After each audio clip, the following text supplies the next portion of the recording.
Mais uma vez, boa noite a todos. A gente agora vai dar início ao momento especial, que é o momento da administração da Palavra de Deus. Eu convido os irmãos a abrirem suas Bíblias mais uma vez em Judas, versículo 1 e versículo 2. Judas, carta de Judas, versículo 1 e versículo 2. Deixa marcado aí. Estou com o objetivo de, se Deus permitir, estiver conosco, nós vamos fazer uma exposição detalhada aqui da carta de Judas, né? Nós vamos passar algumas semanas estudando a carta de Judas e vendo algumas aplicações que a carta de Judas tem para nos ensinar. Hoje, nós vamos dar início aqui a essa exposição da Palavra de Deus. E nós vamos focar apenas na primeira frase aqui desses dois versículos, ok?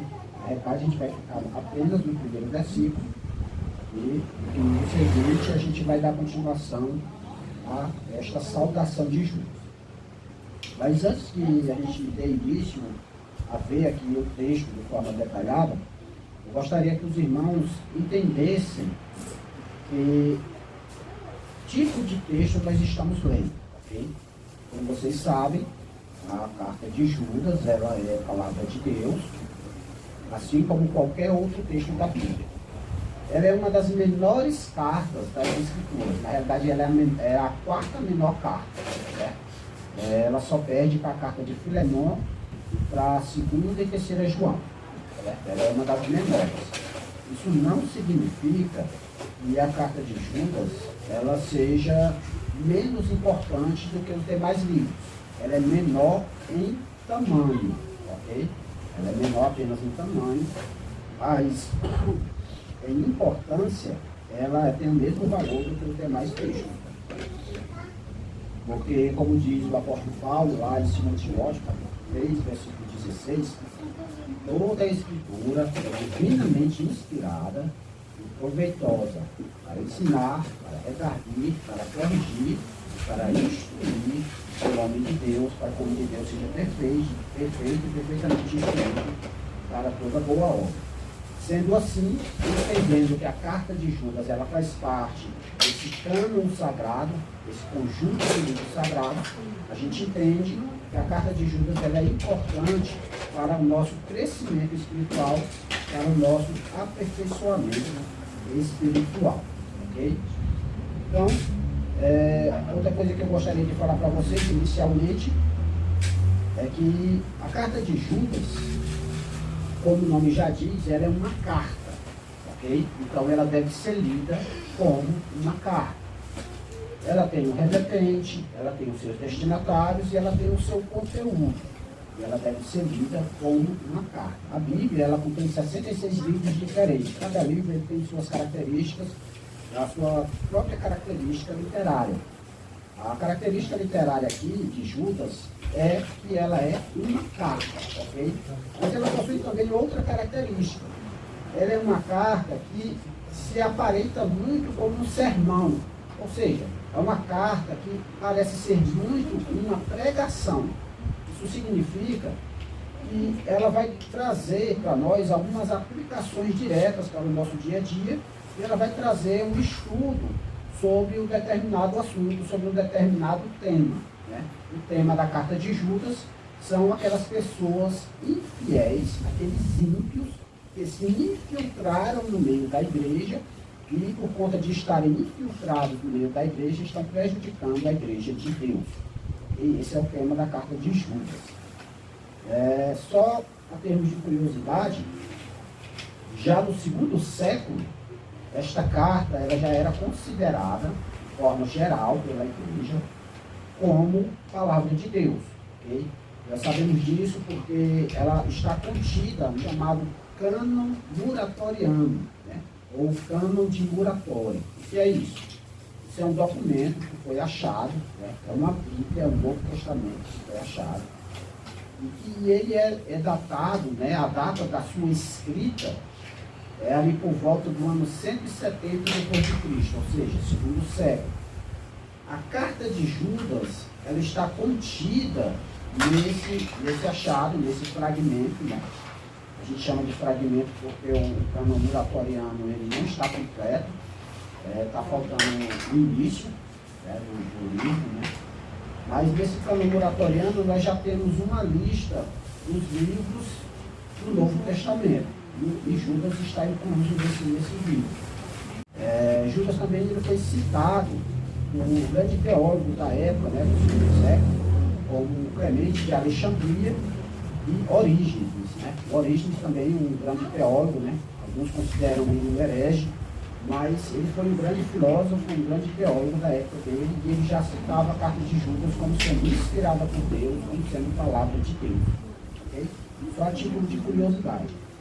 E houve uma certa resistência da aceitação da carta de Judas pela igreja da Síria.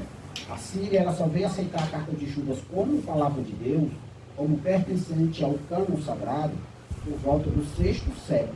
Okay? A gente não sabe bem o motivo dessa rejeição deles, mas provavelmente por conta da dureza que a carta de Judas trata alguns assuntos, certo? Mas, fugindo agora um pouco dessa questão preliminar, dessas questões periféricas, vamos adentrar aqui diretamente no texto. Okay? Aqui no versículo 1 e no versículo 2, nós temos uma saudação. Normalmente, quando alguém escreve uma carta para outra pessoa, essa pessoa sempre se identifica e ela faz uma pequena saudação. Como, por exemplo, a pessoa pode dizer: olá, tudo bem? Como você está? Aqui quem está falando é fulano de tal. Aí continua escrevendo a carta, né? Hoje a gente não tem mais esse costume de escrever cartas, porque hoje a tecnologia ela nos proporcionou nos comunicarmos com as pessoas de outras formas, né? Normalmente hoje a pessoa faz uma ligação ou manda até uma mensagem de WhatsApp, né? Mas algo bem parecido ainda existe hoje, que é o envio de e-mail, né? Os irmãos bem sabem que uma das coisas que as empresas fazem, nós fazemos, é a comunicação por meio de e-mail. E o e-mail ele segue o padrão dessas cartas antigas, né? A gente se identifica e manda o e-mail, ok? Manda a informação, o conteúdo, tá? E aqui na carta de Judas, nós temos essa identificação de Judas. Nós temos essa apresentação de Judas. Ele se apresenta como Judas, servo de Jesus Cristo e irmão de Tiago. Algumas cartas da Bíblia, nós não temos a identificação dos autores, né? Como, por exemplo, é o caso da carta aos Hebreus. A carta aos Hebreus ela não identifica o seu autor. A carta de Judas aqui é diferente, ele já se identifica, ele já diz que ele é Judas, é um nome chamado Judas, ele diz que é servo de Jesus Cristo e ele diz que é irmão de Tiago. E logo em seguida ele diz para quem ele está escrevendo a carta. Ele diz o seguinte: aos chamados, santificados em Deus Pai e conservados por Jesus Cristo. Aí ele faz uma saudação, né? Ele faz então uma saudação de paz, ele diz misericórdia, paz e amor sejam multiplicados. Okay? Então nós sabemos quem é o remetente da carta, que é Judas, e nós sabemos que ele está escrevendo para a igreja de Deus de uma forma geral, para a cristandade de uma forma geral. Ele não está escrevendo esta carta apenas para um destinatário específico, como por exemplo Paulo escreveu a Timóteo, né, a Tito. Aqui ele está escrevendo para a igreja de uma forma geral. Por isso essa carta ela é chamada de Epístola Universal, ou seja, ela é uma carta que foi escrita para todas as igrejas, para todos os cristãos de todas as regiões, né? Por isso ela é chamada de Epístola Católica ou Carta Universal, né? A palavra católica, como os irmãos bem sabem, significa universal. Mas a gente não vai dar um estudo aqui na saudação toda, nós vamos se concentrar apenas no primeiro versículo, na primeira frase. Ele diz assim, ó, ele se identifica como, primeira palavra aí no texto, se identifica como Judas. Gente, a palavra Judas, ela é uma derivação da palavra hebraica Judá, ok? Judas é uma palavra grega, uma derivação grega da palavra hebraica Judá. Então aqui nós encontramos aqui um problema de identificação desse autor. Primeiro, o nome Judá era muito conhecido na região lá de Israel, lá no primeiro século.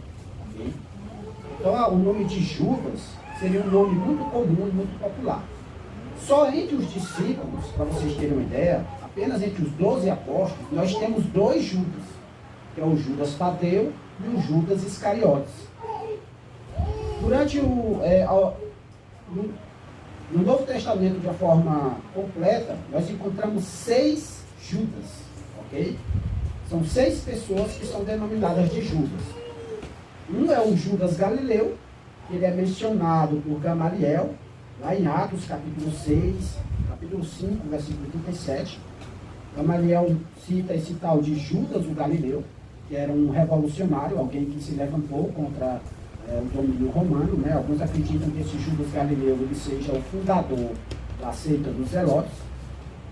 Nós temos também outro Judas, que é o Judas de Damasco. Esse Judas de Damasco, gente, a gente encontra ele lá em Atos, capítulo 9, versículo 11. Quando o apóstolo Paulo ele tem a visão do nosso Senhor Jesus Cristo e ele fica cego, os irmãos bem lembram que ele é levado, certo? Ele é introduzido dentro da cidade de Damasco, e lá ele fica hospedado na casa de uma pessoa. E o nome dessa pessoa também é Judas, ok? Tanto o Judas o Galileu como o Judas de Damasco, nós sabemos que eles não eram cristãos. Nós sabemos que eles não eram servos do Senhor Jesus Cristo. O Judas Galileu veio antes, né? Até mesmo do ministério de Cristo. E nós sabemos que o Judas de Damasco, ele recebe Paulo na sua casa sem nenhum problema. Aí o que é que isso significa, irmão? Lembre-se, Paulo, ele era um perseguidor da igreja. Então o fato de Judas de Damasco receber ele em sua casa, sem nenhum problema, sem nenhum medo, já nos faz entender que aquele homem não era cristão. Porque se ele fosse cristão, ele teria medo de receber Paulo em sua casa. Porque Paulo, até o momento, ele era conhecido como um perseguidor da igreja. Tanto é assim que quando o Senhor aparece a Ananias, para dizer a Ananias para ir lá onde Paulo está, o Ananias ele fica meio receoso. Ele diz, mas Senhor, esse aí é o que persegue a igreja, né? Ele fica com medo de ir lá. Né? E o Judas de Damasco não tem problema nenhum em receber Paulo em sua casa. Então o Judas de Damasco, obviamente, ele não é o autor da carta de Judas. E nem o Judas o Galileu, certo? Também não é o autor da carta de Judas. Alguns até pensam que o autor da carta de Judas seria o Judas Iscariotes, né? Que é o Judas mais conhecido, mais popular entre nós. Né? O Judas traidor, aquele que traiu a Jesus Cristo. Mas aqueles que conhecem a Bíblia sabem muito bem que após ele trair Jesus Cristo, o Judas ele não viveu muito tempo. A morte de Judas é relatada lá em Atos capítulo 1. Ele, né, a gente entende que ele se suicidou, né? Ele deu fim, deu cabo da sua própria vida. E nós sabemos que ele não escreveu nada, ele não deixou nada registrado, né? E não tem como você afirmar que a carta de Judas tenha sido escrita por Judas Iscariotes, ok? Então nós temos aí 3 Judas aí descartados como autor da carta de Judas. Só que nós temos mais 3 Judas que são mencionados no Novo Testamento. E todos 3 são cristãos. Um é o Judas chamado Judas Barsabás, ok? Que é um personagem cristão, ele é tido como um homem distinto entre os irmãos. Eu gostaria que vocês abrissem comigo as suas Bíblias lá em Atos, capítulo 15, versículo 22. Atos, capítulo 15, versículo 22. A gente dá uma olhada quem é esse Judas aí, esse Judas chamado Barsabás. Como os irmãos bem estão percebendo, o nome Judas era muito comum. O nome Judas ele não é mais comum hoje. Né? Hoje, assim, eu pelo menos não conheço ninguém que tenha o nome de Judas, né? Eu não conheço nenhum pai ou uma mãe que colocaria o nome do filho de Judas, né? Mas por quê? Porque esse nome ele ficou manchado por causa do Judas Iscariotes. Mas é como eu falei para vocês, na época de Cristo, o nome Judas era um nome muito comum. Então, lá em Atos, capítulo 15, versículo 22, nós vemos o seguinte. Então pareceu bem aos apóstolos e aos anciãos, com toda a igreja, eleger homens dentre eles e enviá-los com Paulo e Barnabé a Antioquia, a saber, Judas, chamado Barsabás, e Silas, homens distintos entre os irmãos. Então perceba que esse Judas Barsabás, juntamente com Silas, eles eram considerados homens distintos entre os irmãos. Okay? Então esse Judas aqui ele é um cristão, ele auxiliou Paulo e Barnabé aqui nessa viagem, aqui, né? Eles tinham uma missão aqui foi dada por eles, pelos apóstolos e pelos anciãos, né? Os anciãos aqui são os presbíteros da igreja. Então eles deram essa missão a Paulo e Barnabé e escolheram 2 homens para ajudar eles, que seriam Judas Barsabás e Silas. Mas existe outro Judas que é um pouco mais conhecido, mas não tão conhecido, que é o Judas Tadeu, o Judas o apóstolo, certo? Eu gostaria de fazer uma comparação com vocês nas listas dos nomes dos apóstolos que a gente tem no Novo Testamento. Se você for lá para Lucas, capítulo 6, versículo 16, no finalzinho da lista do nome dos 12 apóstolos, Lucas ele vai dizer que existia entre os apóstolos um certo Judas, né? O Judas que seria filho ou irmão de Tiago, ok? E ele cita outro Judas que seria também o Judas Iscariotes. Então, no mesmo versículo, nós temos aí o nome de 2 Judas, entre o grupo dos apóstolos. O Judas, que seria irmão ou filho de Tiago, eu vou já explicar isso para vocês, e Judas Iscariotes, que foi um traidor. Certo? Por que é que eu pedi para vocês abrirem aí nesse texto de Lucas, capítulo 6, versículo 16? É porque nas nossas Bíblias em português, normalmente vem escrito assim: e Judas, irmão de Tiago, ou, como nós podemos ver em outras versões, nós podemos ver assim: Judas, filho de Tiago. Certo? Na minha versão aqui tem irmão de Tiago. Na versão de vocês aí tem como? Tem filho ou irmão? Tem como irmão também, né? Mas algumas versões ela traz a palavra filho. Certo? O que eu quero que vocês entendam aqui é o seguinte: no original grego, nós não temos nem a palavra irmão e nem a palavra filho. Lá no original grego, nós só temos assim, ó, Judas de Tiago. O que ele é de Tiago não é dito. Então, os tradutores, para completar essa frase, para não ficar incompleta, eles colocam que seria irmão ou filho de Tiago. Ele é um Judas de Tiago, ok? Isso é importante para o que a gente vai falar logo a seguir, certo? Mas esse Judas aqui, quando a gente vai lá para Mateus, abram suas Bíblias comigo lá em Mateus, capítulo 10.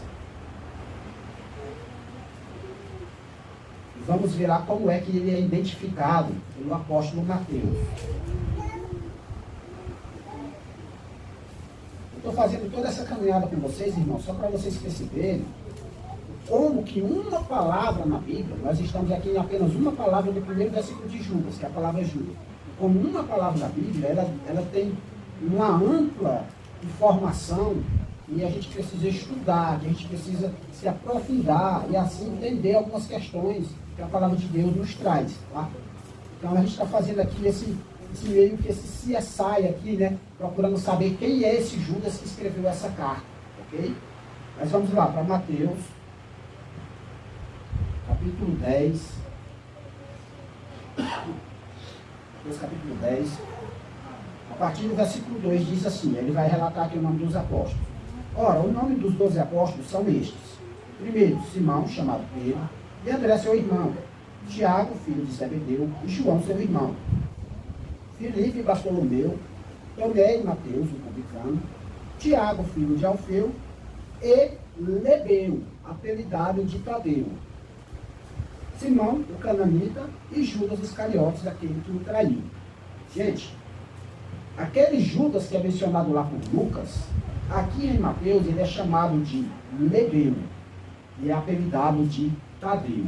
Tá? É por isso que quando a gente vai fazer uma lista dos nomes dos apóstolos, nós identificamos esse Judas como Judas Tadeu.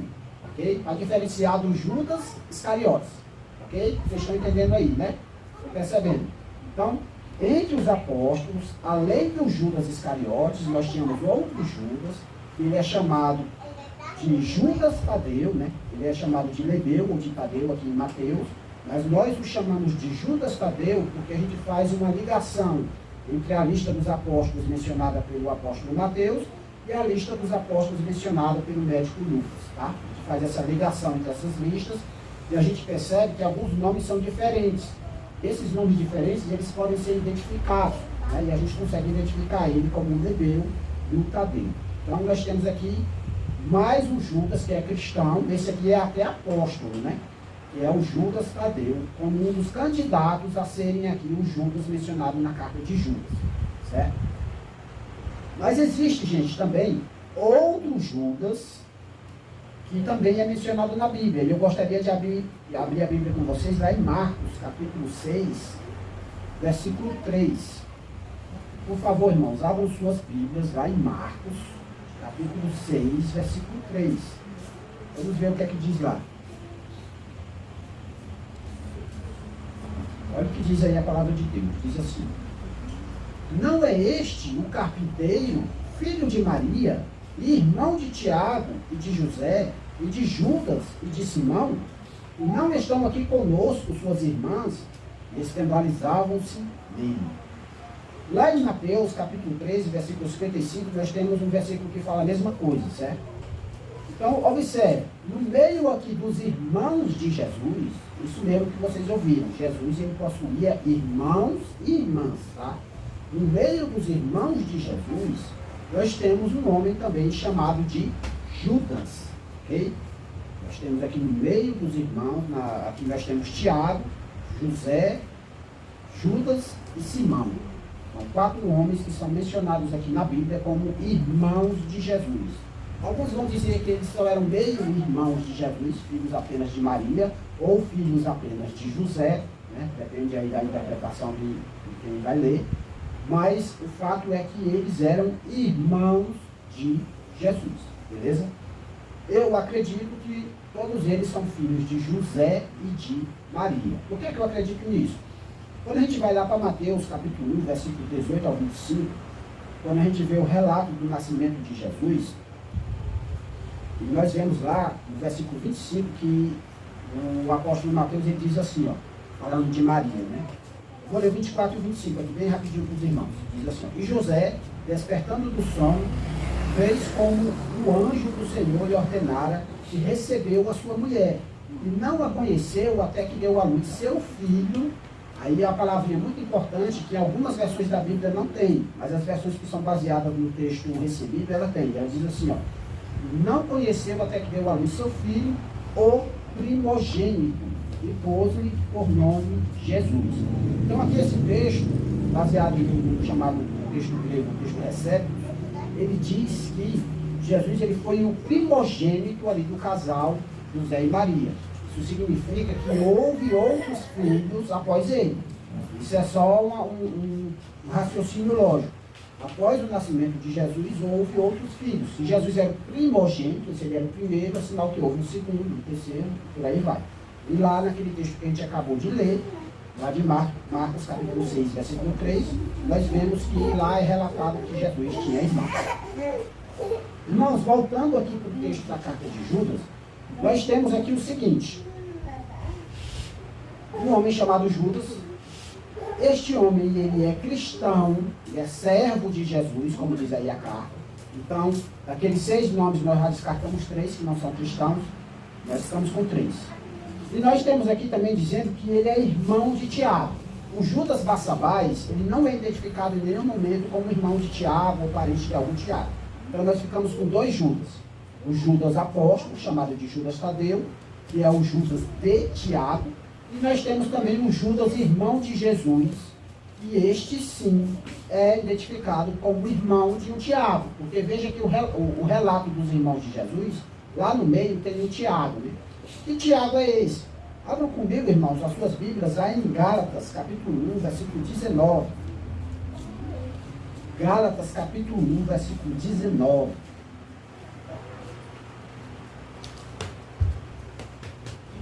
Olha o que é que diz aí a palavra de Deus em Gálatas, capítulo 1, versículo 19. Aqui o apóstolo Paulo, né, relatando da visita que ele fez a Jerusalém, aí ele diz assim, ó, e não via nenhum outro dos apóstolos, senão a Tiago, irmão do Senhor. Certo? Então, aqui o apóstolo Paulo, ele identifica que existia lá na igreja um homem chamado Tiago, que era irmão do Senhor, né? Nós entendemos que esse Tiago é aquele Tiago que presidiu o concílio de Jerusalém e que foi uma grande liderança no início da igreja cristã. Ele foi um presbítero, né? Uma liderança lá na igreja de Jerusalém. Falando de uma forma bem simples, O Tiago, irmão do Senhor, ele foi pastor da igreja lá de Jerusalém, certo?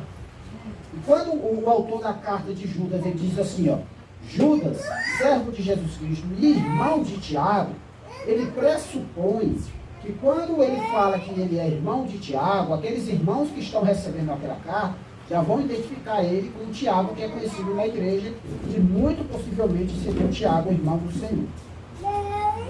Resumindo todo esse estudo que a gente fez aqui, quem é o autor da carta de Judas? Alguns entendem, né, como por exemplo João Calvino, ele entende que o autor da carta de Judas seria Judas o Tadeu, né, um dos apóstolos, mas muito provavelmente, né, as evidências recaem mais sobre outro Judas, que é o Judas, irmão do Senhor, o Judas, irmão de Jesus. Okay? Então, o nosso olhar aqui para a carta de Judas, ele vai fazer uma pausa aqui, né? Nós vamos dar continuidade no estudo do texto no próximo domingo, mas eu quero observar com os irmãos aqui algumas verdades que a gente pode aprender com a vida de Judas, certo? Nós sabemos que Judas, irmãos, nós sabemos que ele, antes da ressurreição de Jesus, ele não era cristão.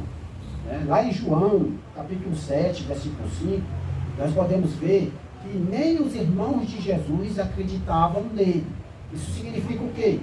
Que aqueles homens que são citados ali, Tiago, Judas, José e Simão, eram pessoas que não acreditavam em Jesus. Eles não criam em Jesus. Eles não eram seguidores de Jesus. Eles não eram discípulos de Jesus. Ok? Isso aí é importante os irmãos terem em mente.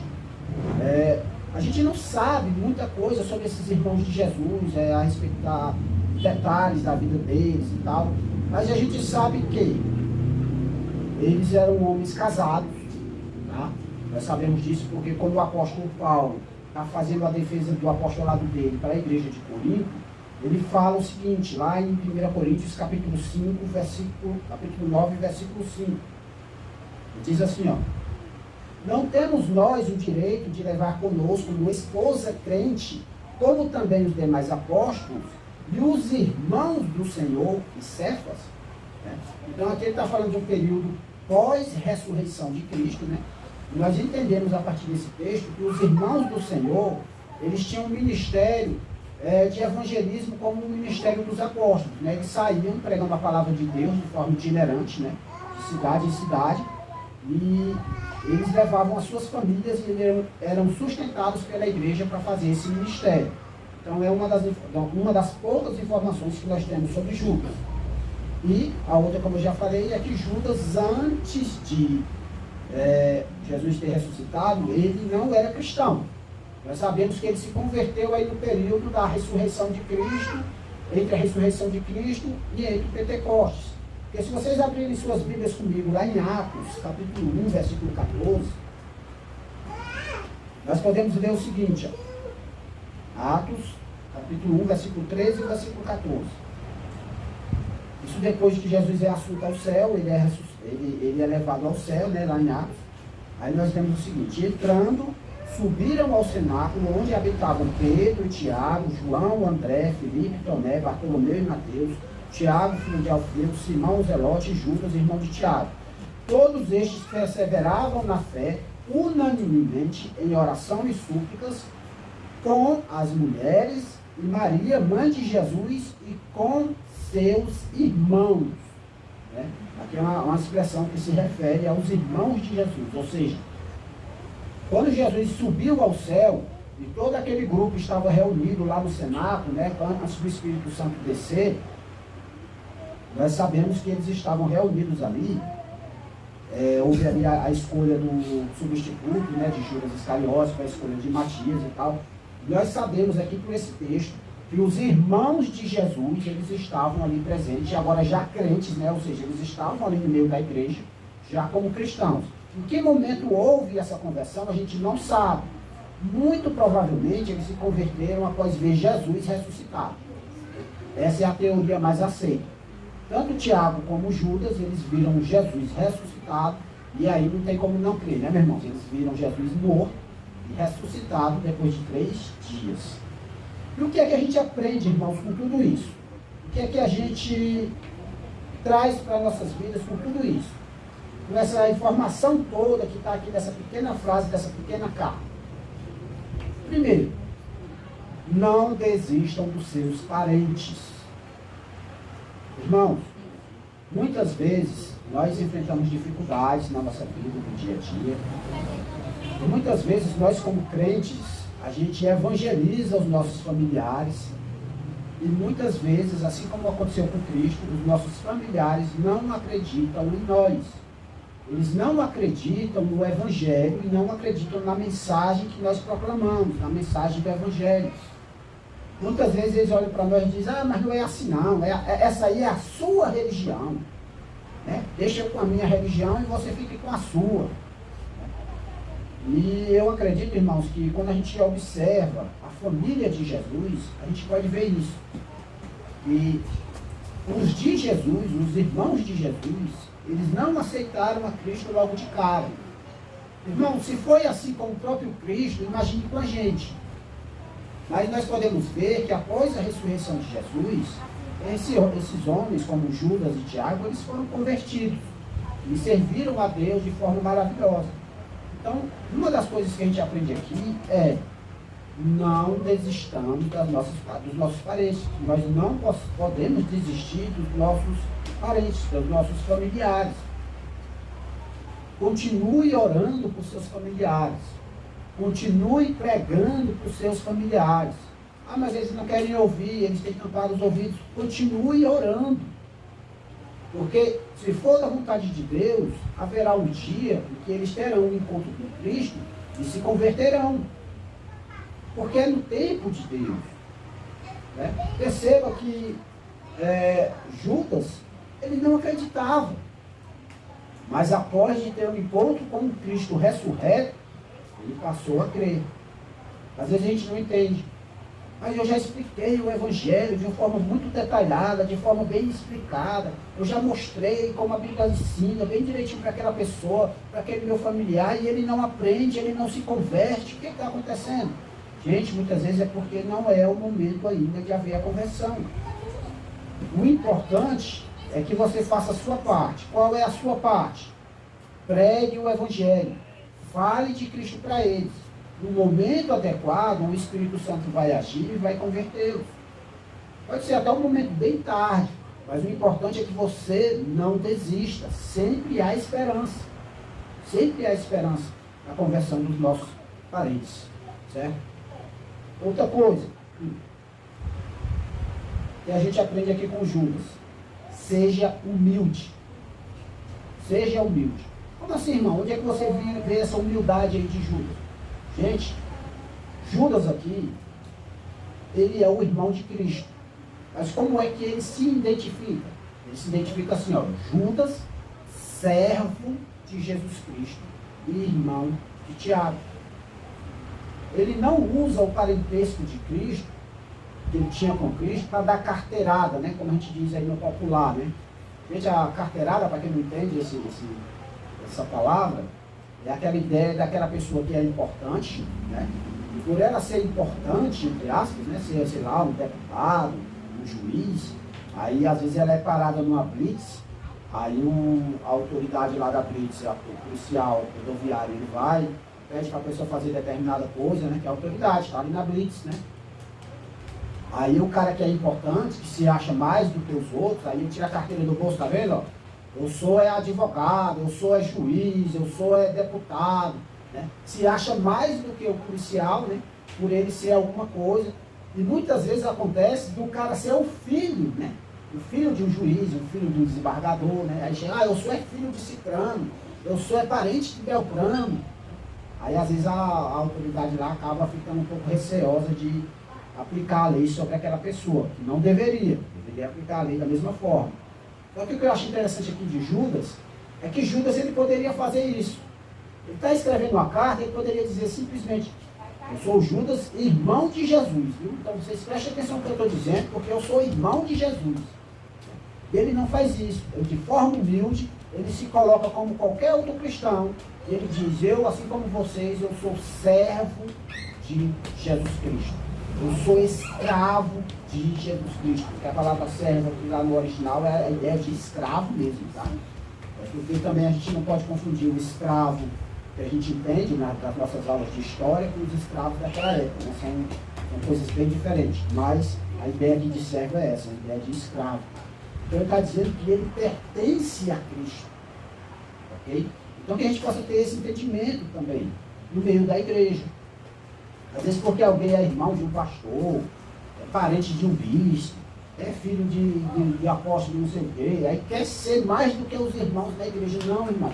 É um servo de Cristo como qualquer outro. A gente aprende isso com Judas aqui, apenas nessa frasezinha de Judas. Certo? A ideia de Judas se identificar como irmão de Tiago é a ideia das pessoas saberem diferenciar quem ele é, para não confundir ele com os demais Judas que tinham na região. Não é a ideia de, porque eu sou irmão de Tiago, agora eu sou crente.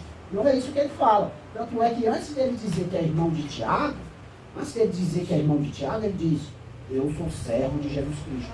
E ele é salvo, porque ele é servo de Jesus Cristo. Irmãos, abram suas Bíblias lá em João. Um texto muito conhecido. João, capítulo 1. Só para a gente observar uma coisa muito interessante lá. João, capítulo 1, versículo 11, 12 e 13. Olha o que é que diz a palavra de Deus aí. Ele sempre falou de forma bem clara, que às vezes a gente não atenta. Olha só. Olha o que é que diz aí a palavra de Deus. Diz que Jesus ele veio para o que era seu e os seus não o receberam. Ao versículo 12. Mas a todos quantos o receberam, deu-lhes o poder de serem feitos filhos de Deus. Olha só. A todos quantos o receberam, deu-lhes o poder de serem feitos filhos de Deus. Aos que creem no seu nome. Agora observa o versículo 13.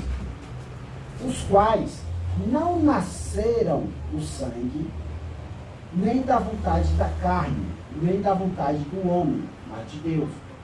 Gente, você não se torna cristão, você não se torna salvo, você não se torna um crente por descendência sanguínea. Você não se torna um crente por parentesco com o crente. Você só se torna um cristão verdadeiro quando você recebe a Cristo como seu Senhor. O próprio Judas, para se converter, ele teve que reconhecer que ele é servo de Cristo. É por isso que ele diz, eu sou servo de Cristo.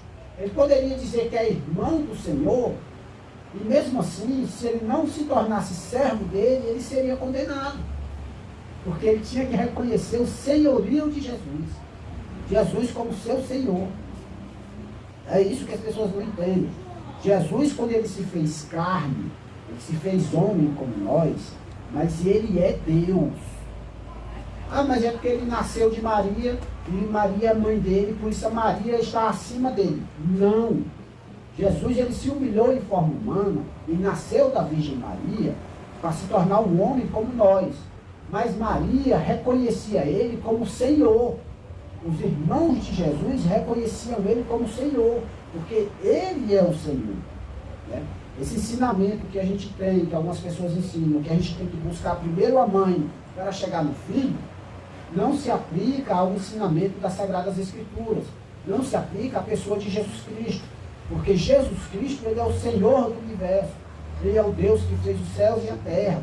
Não existe ninguém acima dele. Ele é o Senhor soberano. Tá? Então esse ensinamento de dizer que Jesus se submete a alguém está totalmente equivocado, porque ele é o Senhor de todas as coisas. Ok? E para sermos salvos, nós temos que se submeter ao senhorio desse Senhor. Então, irmãos, tendo isso em mente, quem é este autor sobre essas informações periféricas que a gente trouxe aqui a respeito da carta de Judas? A partir do próximo domingo, a gente vai estudar, dar continuidade ao estudo aqui da carta de Judas, tá? De uma forma bem detalhada, a gente vai estudar de forma bem detalhada, ok? E se for da vontade de Deus, nós vamos obter muitas informações aqui preciosas para a nossa vida, para aplicarmos elas às nossas vidas. Amém? Então hoje a gente viu aí que apenas em Judas, servo de Jesus Cristo, irmão de Tiago, nós podemos ver que aí tem uma profundidade de riqueza de conhecimento tremenda. Basta a gente olhar as Escrituras como ela verdadeiramente é. Ok? Então, irmãos, vamos orar. Santo Deus, eterno Pai, Deus Todo-Poderoso, obrigado a Deus por essa pequena porção da palavra do Senhor que o Senhor nos deu esta noite, para que possamos estudá-la e que o Senhor venha aplicar em nossos corações, em nossas vidas, ó Deus, aquilo que temos aprendido aqui nesse pequeno texto da tua palavra. Possamos ser de fato humildes, como o teu servo Judas foi, e possamos, ó Deus, verdadeiramente estarmos confiados em Ti, como o Senhor da nossa vida, pois o Senhor verdadeiramente é o Senhor do universo, o Senhor sobre todas as coisas. Deus Santo, amado Pai, eu te peço, ó Deus, que o Senhor traga as tuas bênçãos sobre todos os que estão aqui. Que o Senhor possa abençoar cada um, Senhor Deus, na sua vida diária, na sua luta diária.